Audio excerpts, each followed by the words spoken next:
Donor ಸಿಸ್ಟಿಗೆ ಜೋರಾಗಿ ಚಪ್ಪಾಳೆ ತಪ್ಪು. ಯಾಕಂದರೆ ಒಂದು ಸಂವಿಧಾನಗಳೆಲ್ಲ ಹೇಳ್ತಿದ್ದಾರೆ. ಸ್ಟಾರ್ಟಿಂಗ್ ಹೇಳ್ತನ ಯಾವಾಗ ಹೋಗಿ ಕೆಲಸ ಆಯಿತು ಏನೇನಾಯಿತು ಎಲ್ಲ ನೀವು ಲಕ್ಷ ಕೊಟ್ಟು ಕೇಳಿದ್ರೆ ಗೊತ್ತಾಗ್ತದೆ. ಅನ್ನೋದು ಭಾಳ ಚಂದ ಅನಿಸ್ತದ ಸಾಂಗ್. Very good.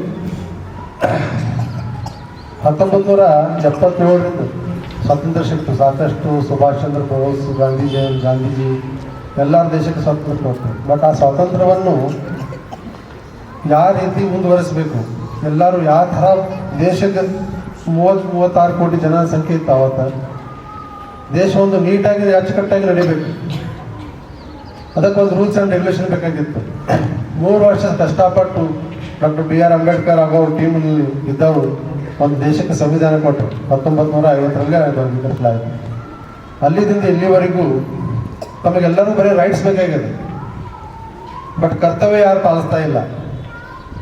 26 ಜನವರಿ 15 ಆಗಸ್ಟ್ ಸರ್ ಹೇಳಿದ್ದಾರೆ, 2 ದಿವಸ ದೇಶ ಸ್ವಾತಂತ್ರ್ಯ ಆಯ್ತು, ಆಚರಣೆ ಮಾಡ್ತು, ನ್ಯಾಷನಲ್ ಫೆಸ್ಟಿವಲ್ ಮಾಡಿದ್ವಿ, ಜೈ ಹಿಂದ್ ಮುಗಿತು. ಮುಂದೆ 130 ಕೋಟಿ ಜನ ಇದ್ದೀವಿ ನಾವು. 130 ಕೋಟಿ ಜನ ಒಳಗೆ ಬರೀ 2% ನಿಮ್ದು ಕೊಟ್ಟರೆ ಅಂದ್ರೆ ಎಷ್ಟಾಗ್ತದೆ? ಇಂಟು 60% ಆಗ್ತದೆ. ಅಷ್ಟು ದೇಶಕ್ಕೆ ಕೊಟ್ರಪ್ಪ ಅಂದ್ರೆ ನಮ್ಮ ದೇಶದಲ್ಲಿ ಹೋಗ್ಬೋದು. ವಿಚಾರ ಮಾಡಿದ್ರೆ ನೀವು ನಾ ಭವಿಷ್ಯ ದೇಶದ ಪ್ರಜೆಗಳು, ನೀವು ವೆಸ್ಟ್ ಪ್ರಾಂಪ್ಟ್, ನಿಮ್ಮ ಹಾರ್ಡ್ ವರ್ಕ್, ನಿಮ್ದೆಲ್ಲ ಡೆಡಿಕೇಶನ್ ಈ ದೇಶನ ಮುಂದುವರಿಸ್ಬೋದು.